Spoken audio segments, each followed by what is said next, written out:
Sofia était connue dans tout Lagos comme la belle héritière avec une richesse inimaginable. Elle venait d'une famille qui avait travaillé dur pour bâtir leur empire, et en tant qu'unique enfant, elle était destinée à tout hériter. Les hommes étaient toujours autour d'elle, habillés de leurs plus beaux costumes, affichant leurs plus larges sourires et parlant avec des mots qui ressemblaient à de la poésie. Sofia, cependant, n'était pas dupe.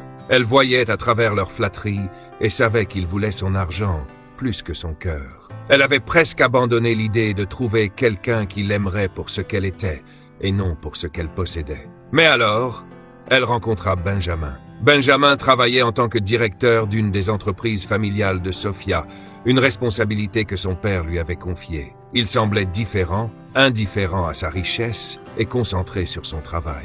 Benjamin était gentil, poli et attentionné, la traitant comme il aurait traité n'importe qui d'autre. Contrairement aux autres hommes, il ne la couvrait pas de compliments, ni ne lui offrait de cadeaux extravagants. Au lieu de cela, il écoutait ses rêves et riait même de ses blagues un peu bêtes. Au fil du temps, Sofia se surprit à penser à lui de plus en plus souvent. Ils passèrent de simples conversations à partager plus de moments ensemble lors d'événements d'entreprise et de dîners. Le charme de Benjamin lui fit ressentir quelque chose qu'elle n'avait pas ressenti depuis longtemps, l'espoir. L'espoir qu'elle avait peut-être enfin trouvé quelqu'un qui se souciait d'elle et non de son compte en banque. Ses amis et sa famille n'étaient pas si sûrs. « Sofia, fais attention », lui disait sa meilleure amie Lisa. « Il est trop beau pour être vrai. Ne te précipite pas. » Ses parents répétaient les mêmes avertissements, lui rappelant qu'elle avait beaucoup à perdre et que Benjamin n'était peut-être pas aussi sincère qu'il le semblait. Mais Sofia balaya leurs inquiétudes d'un revers de main. « Il est différent »,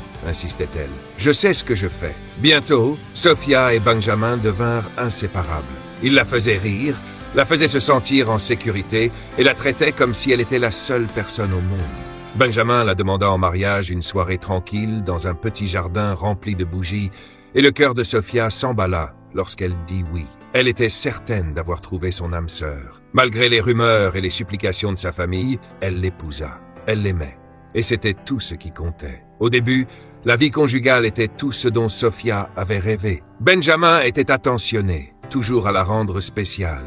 Il lui apportait le petit déjeuner au lit, lui tenait la main pendant les promenades et parlait même de fonder une famille un jour. Sofia pensait avoir gagné l'amour qu'elle avait cherché toute sa vie. Cependant, avec le temps, elle remarqua de petits changements dans le comportement de Benjamin. Il commença à passer plus de temps au travail et à faire de longs voyages d'affaires. Lorsqu'il était à la maison, il semblait distrait, vérifiant constamment son téléphone et rarement disponible pour leur conversation. Mais Sofia ignora ces signes, se convainquant que Benjamin était simplement occupé, peut-être même stressé par les responsabilités accrues de la gestion de l'une des entreprises familiales. Une nuit, alors que Sofia était seule dans son lit, attendant qu'il rentre à la maison, un sentiment d'inquiétude commença à envahir son cœur. Elle se demanda si les personnes en qui elle avait le plus confiance, ses parents, ses amis, avaient eu raison. Mais elle repoussa rapidement cette pensée. Elle aimait Benjamin et voulait croire qu'il l'aimait aussi. Après tout, les petites choses ne comptaient pas. Elles faisaient juste partie de la vie de couple, se disait-elle.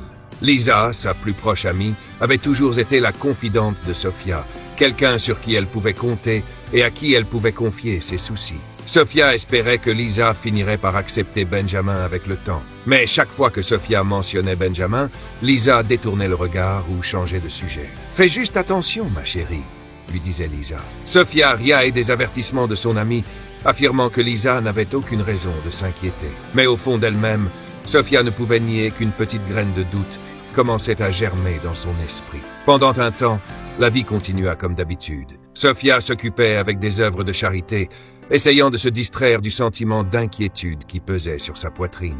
Benjamin était là, comme il l'avait toujours été, mais d'une certaine manière, elle avait l'impression qu'il s'éloignait. Mais chaque fois que Sofia essayait d'en parler, Benjamin riait et la serrait dans ses bras, écartant ses préoccupations avec un baiser. « Je suis là », disait-il. « Tu n'as rien à craindre, mon amour. » Sofia voulait le croire, mais parfois, même les mots de réconfort ne suffisaient pas à calmer les doutes dans son cœur. Pourtant, elle se rappelait la vie qu'elle avait choisie. Elle avait fait confiance à Benjamin, au point de l'épouser, et elle ne laisserait pas la peur ruiner le bonheur qu'ils avaient construit. Un soir pluvieux, la vie de Sofia changea à jamais. Elle revenait d'un événement caritatif, la route glissante à cause de l'averse. Son chauffeur avait du mal à voir à travers le pare-brise, les essuie-glaces n'arrivant pas à dégager toute la pluie. Elle était à quelques pâtés de maison de chez elle quand soudain, une voiture arriva en trombe d'une rue latérale et percuta violemment la sienne. La dernière chose dont Sofia se souvenait, c'était de s'être réveillée dans un lit d'hôpital. Son monde était plongé dans le silence et les ténèbres. Aucun son, aucune image. La panique s'empara d'elle alors qu'elle essayait de comprendre ce qui se passait autour d'elle. Elle voulait appeler à l'aide, mais tout ce qui sortit de sa bouche fut un faible murmure. Les médecins se précipitèrent pour l'examiner, et bien qu'elle ne puisse pas les entendre, elle sentit leur présence et leurs gestes. Les jours qui suivirent furent un brouillard de confusion et de solitude. Elle apprit, par des touches douces et la main soigneusement guidée d'une infirmière, qu'elle avait perdu la vue et l'ouïe dans l'accident. Son monde s'était rétréci en un espace silencieux et obscur, la laissant dépendante des autres pour tout. La Sofia, autrefois indépendante, était désormais vulnérable et isolée, prisonnière de son propre esprit. Benjamin vint lui rendre visite à l'hôpital, mais quelque chose chez lui semblait différent. Les mots tendres et les gestes réconfortants qu'elle connaissait jadis avaient disparu. Sa présence semblait froide et distante, une chose qu'elle ressentait malgré son absence de vue ou d'ouïe. La main douce qui caressait autrefois ses cheveux se réduisait maintenant à une tape rapide, et les câlins qui la faisaient autrefois se sentir en sécurité étaient désormais brefs et vides. Après plusieurs jours à l'hôpital, elle fut renvoyée chez elle. La maison autrefois remplie de lumière et d'amour semblait désormais vide et froide. Elle ne pouvait plus voir la décoration réconfortante, ni entendre les bruits de la ville à l'extérieur de sa fenêtre. Tout ce qu'elle avait, c'étaient ses souvenirs, auxquels elle s'accrochait pour passer les longues heures silencieuses. Les jours se transformèrent en semaines, et Sofia remarqua que Benjamin passait rarement du temps avec elle. Il partait tôt le matin et revenait tard le soir, parfois pas du tout. Elle restait allongée, attendant qu'il revienne, mais il ne venait jamais. Le cœur de Sofia souffrait d'une solitude qu'elle n'avait jamais connue. Elle avait tout sacrifié pour être avec Benjamin, et maintenant, il semblait s'éloigner de plus en plus. Lisa venait régulièrement, s'asseyait à côté de Sofia, lui tenait la main et l'aidait parfois dans la maison. Au début, Sofia était réconfortée par la présence de Lisa. Lisa avait été son roc, sa voix quand elle n'en avait plus. Mais avec le temps, Sofia commença à remarquer des changements subtils dans le comportement de son amie. Elle entendait des bruits de pas murmurés, des rires étouffés et des voix proches l'une de l'autre. Bien qu'elle ne puisse pas percevoir clairement les sons, elle savait que quelque chose n'allait pas, même si elle ne pouvait pas voir ou entendre tout ce qui se passait. Un soir, alors qu'elle était allongée tranquillement sur le canapé, elle sentit quelqu'un s'approcher. L'odeur familière du parfum de Benjamin remplit la pièce, mais au lieu de la réconforter, cela la mit mal à l'aise. Elle sentit la main de Lisa quitter brusquement la sienne, suivie de ce qu'elle pensa être des chuchotements rapides et pressés. Elle essaya de se tourner vers eux, mais Benjamin effleura doucement sa main, lui disant de la manière la plus tendre possible de se reposer. Le lendemain matin, Lisa était partie et les soupçons de Sofia se renforcèrent. Lisa venait parfois rester des heures, même lorsque Benjamin était absent. Parfois, Lisa arrivait tard le soir. Sofia voulait confronter Lisa, mais comment pouvait-elle accuser sa meilleure amie sans être sûre de quoi que ce soit? Les jours devinrent de plus en plus difficiles pour Sofia. Son mari et sa meilleure amie agissaient de plus en plus comme des amants. Quand Sofia tendait la main pour Benjamin, il repoussait sa main. Quand elle essayait de l'embrasser, il se raidissait. La maison semblait plus froide, et Sofia se sentait comme un fantôme hantant une vie qui ne lui appartenait plus. Un soir, Sofia eut enfin la confirmation de ses pires craintes. Elle était allongée sur le canapé, incapable de dormir, lorsqu'elle sentit les parfums familiers de Benjamin et de Lisa près d'elle. Leur conversation était basse, presque inaudible, mais leurs mouvements et leurs poses racontaient tout ce qu'elle redoutait. Elle les sentit se rapprocher, trop près, et puis quelque chose arriva qui brisa son cœur en 1000 morceaux. L'indéniable sensation de trahison flottait dans l'air, plus lourde que n'importe quel silence. Bien qu'elle ne puisse pas les voir ou les entendre clairement, le cœur de Sofia savait. Lisa et Benjamin partageaient un lien qu'aucune amie et aucun mari ne devrait avoir. Elle voulait hurler, leur demander comment ils pouvaient lui faire ça, mais elle resta silencieuse, impuissante dans son monde d'obscurité et de silence. Les larmes coulaient sur son visage alors qu'elle restait là, incapable d'échapper à la douleur qu'il lui infligeait. Les jours suivants furent insupportables. Elle se sentait prisonnière dans sa propre maison, son sanctuaire devenu prison, sans échappatoire à cette vérité amère qu'elle soupçonnait désormais. Benjamin et Lisa poursuivaient leur vie amoureuse. se déplaçant dans sa vie comme si elle n'existait pas. Ils passaient devant elle, riaient ensemble et l'ignoraient complètement. Ils allèrent même jusqu'à avoir des relations intimes juste devant elle, la traitant comme si elle était invisible, une simple partie du décor, incapable de comprendre la trahison qui se déroulait sous ses yeux. Sophia était furieuse, mais impuissante. Elle se demandait si sa famille avait eu raison depuis le début. Elle avait épousé un homme qui semblait gentil, mais qui n'était intéressé que par sa richesse. Et la meilleure amie en qui elle avait le plus confiance était devenue la personne qui avait brisé son cœur. Les jours passaient, et le monde de Sophia devenait une prison de suspicion et de chagrin. Chaque fois que Lisa lui rendait visite, Sophia pouvait sentir la tension dans l'air, les regards échangés et les murmures entre son mari et sa meilleure amie. Ils avaient trahi sa confiance de la pire des manières, et le cœur de Sophia souffrait sous le poids de leur trahison. Puis, un soir, quelque chose changea. Alors que Sophia était allongée sur le canapé, des larmes coulant doucement sur son visage, elle prit soudain conscience de son environnement d'une manière qu'elle n'avait pas ressentie depuis longtemps. Une faible lueur sembla percer les ténèbres, une légère sensation de chaleur atteignant ses yeux. Son cœur s'emballa alors qu'elle réalisait qu'elle pouvait percevoir la plus vague des couleurs et des mouvements flous devant ses yeux. Elle retint son souffle, craignant que ce ne soit qu'un jeu de son esprit. Mais ce n'était pas le cas. La vision de Sophia revenait progressivement et avec elle, un léger bourdonnement dans ses oreilles. Pour la première fois depuis des semaines, Sophia ressentit une lueur d'espoir. Elle n'osa le dire à personne. Pas encore. Elle savait exactement ce qu'elle devait faire. Elle garderait sa guérison secrète et observerait pendant que la vérité sur Benjamin et Lisa se dévoilerait.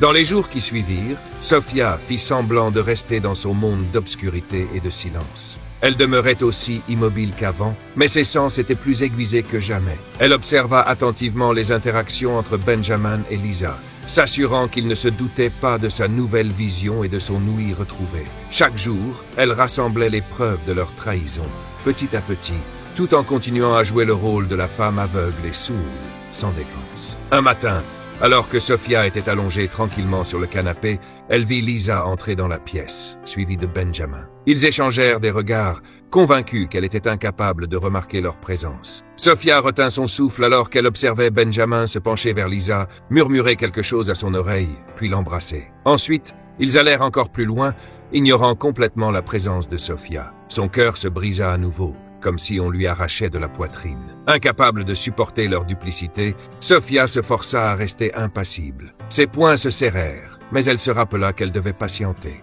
Elle devait rassembler plus d'éléments et découvrir leurs véritables intentions avant de les confronter. Puis, un après-midi, sa patience fut récompensée. Alors qu'elle était assise près de la fenêtre, feignant d'être perdue dans ses pensées, elle entendit une conversation entre Benjamin et Lisa dans la pièce voisine. Elle se concentra, écoutant attentivement, et réussit à saisir des bribes de leur échange. « Tu lui as fait signer les documents ?» chuchota Lisa avec insistance. « Pas encore », répondit Benjamin, irrité.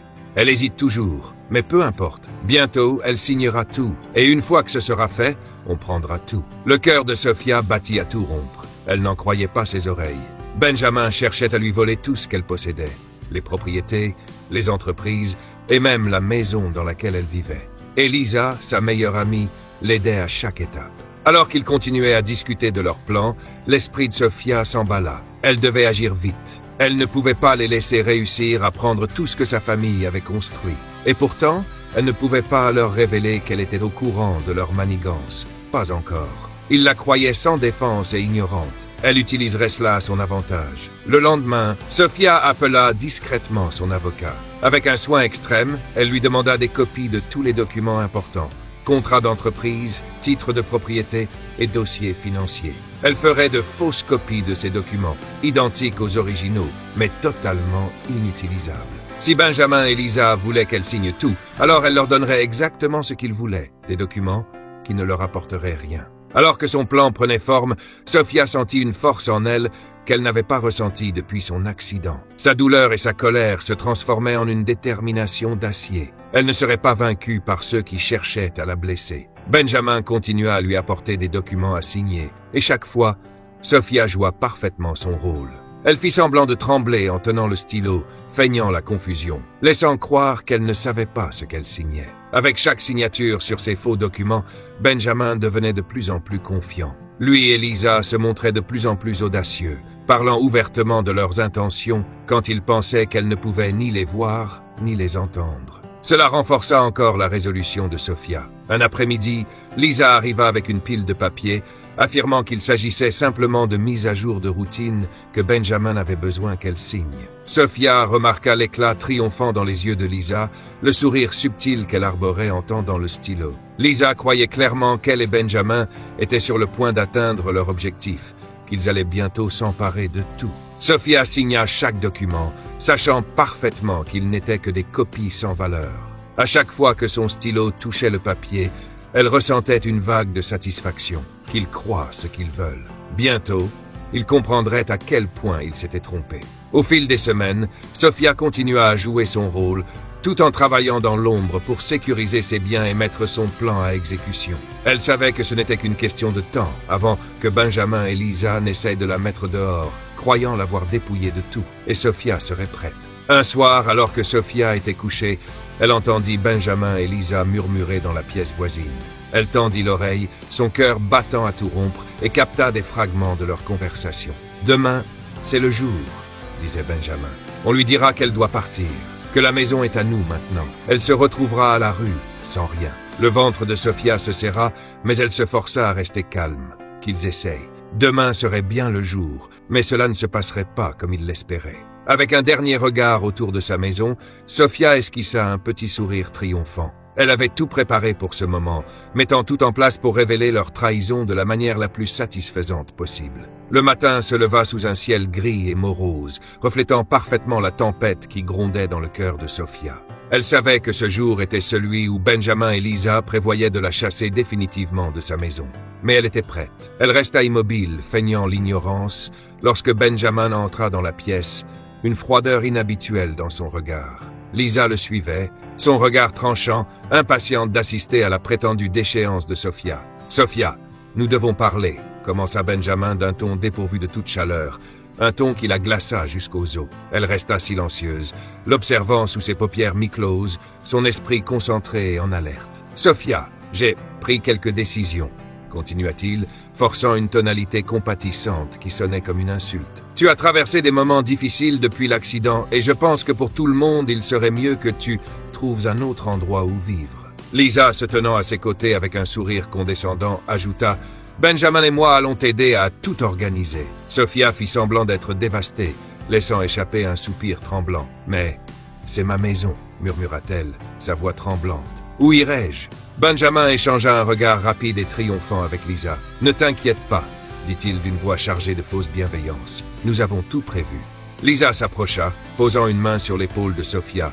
un geste qui, autrefois, aurait été réconfortant, mais qui ne faisait maintenant qu'attiser sa rage. Sophia hocha la tête doucement, jouant le rôle de la femme désespérée et résignée. Alors que Benjamin et Lisa commençaient à emballer ses affaires, ricanant et murmurant entre eux, Sophia les observait discrètement, savourant le moment.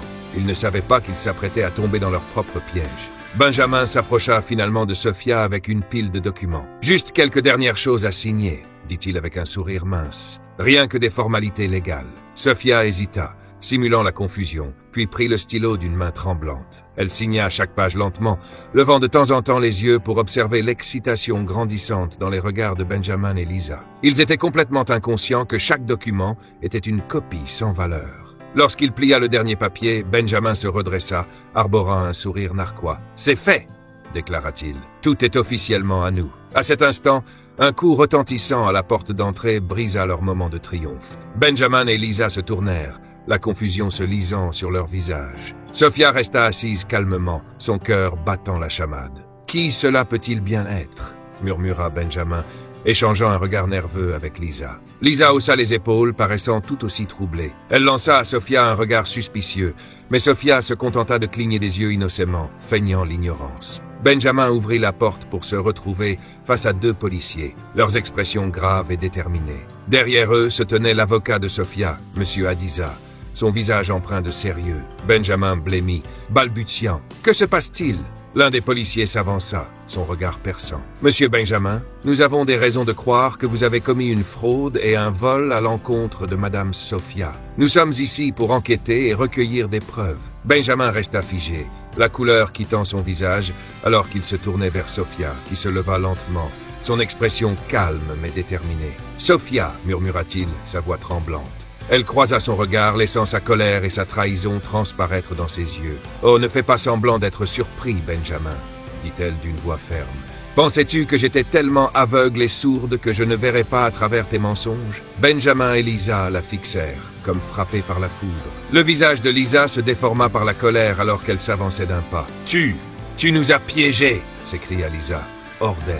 Sophia hocha la tête lentement, un sourire glacé sur les lèvres. « J'ai tout entendu. Chaque mot, chaque plan. Je sais tout sur votre complot pour voler ma fortune, et j'ai fait en sorte que vous échouiez. » Les policiers commencèrent à examiner les documents que Benjamin avait fait signer à Sophia. Leurs expressions se durcirent alors qu'ils confirmaient que ces papiers étaient de fausses copies sans aucune valeur légale. Benjamin se tourna vers Lisa, paniqué, son visage tordu par la peur. « Lisa, je pensais que tout était sous contrôle. » Mais Lisa secoua la tête, ses yeux écarquillés par la panique. « Benjamin, c'est toi qui devais tout gérer. » Sophia les regarda s'effondrer, un sentiment de justice l'envahissant, alors qu'ils réalisaient enfin qu'ils allaient devoir faire face aux conséquences de leurs actes. Les policiers passèrent les menottes à Benjamin et Lisa, qui se débattaient et protestaient, criant et suppliant. Benjamin lança un dernier regard désespéré à Sophia, alors qu'il était emmené. « Sophia, s'il te plaît, j'ai fait une erreur. Donne-moi une autre chance. » Mais Sophia secoua la tête, sa voix glaciale et déterminée. « Tu as eu ta chance, Benjamin. Je t'ai tout donné et tu as tout détruit par cupidité. Maintenant, tu vas affronter les conséquences. » Les policiers emmenèrent Benjamin et Lisa hors de la maison, leur voix s'évanouissant au loin alors qu'ils étaient conduits vers la justice qu'ils méritaient. Sophia resta dans l'embrasure de la porte, regardant les deux personnes qu'elle avait autrefois aimées et en qui elle avait eu confiance disparaître. Lorsque tout fut calme, elle retourna dans son salon et s'assit, ressentant le poids de tout ce qu'elle avait traversé. Malgré la trahison, les mensonges et le chagrin, elle avait survécu. Son avocat, M. Adissa, s'approcha avec un sourire rassurant. « Vous avez géré cela avec une telle grâce, Madame Sophia, » dit-il doucement. « C'est terminé maintenant. Vous pouvez recommencer à zéro. » Sophia hocha la tête, bien que son cœur fût encore lourd des souvenirs de ce qui s'était passé. Elle était libre. Oui, mais elle avait aussi perdu des personnes qui avaient compté pour elle. Assise dans le calme de sa maison, Sophia pensa à l'avenir, à la possibilité de reconstruire sa vie pas à pas. Elle avait été trahie, c'est vrai, mais elle avait aussi prouvé à elle-même qu'elle était plus forte que n'importe quel défi, plus forte que n'importe quelle trahison. Et avec cette force retrouvée, elle était prête à avancer, déterminée à écrire un nouveau chapitre de sa vie. Merci infiniment d'avoir regardé jusqu'à la fin. Si cette histoire vous a touché et que vous aimez les récits qui mêlent des leçons de vie et des intrigues captivantes, n'hésitez pas à laisser un j'aime et à vous abonner pour ne pas manquer les prochaines vidéos. Votre avis compte vraiment pour moi. Partagez vos pensées dans les commentaires. Je suis curieux de savoir ce que vous avez retenu de cette histoire. Si cette vidéo vous a inspiré, faites-en profiter vos amis en la partageant et activez la cloche pour être informé dès que je publie de nouvelles histoires. Et enfin, dites-moi d'où vous regardez. Merci encore pour votre soutien incroyable. Et jusqu'à ce que nous nous retrouvions, restez bénis. Et nous nous verrons dans une prochaine aventure.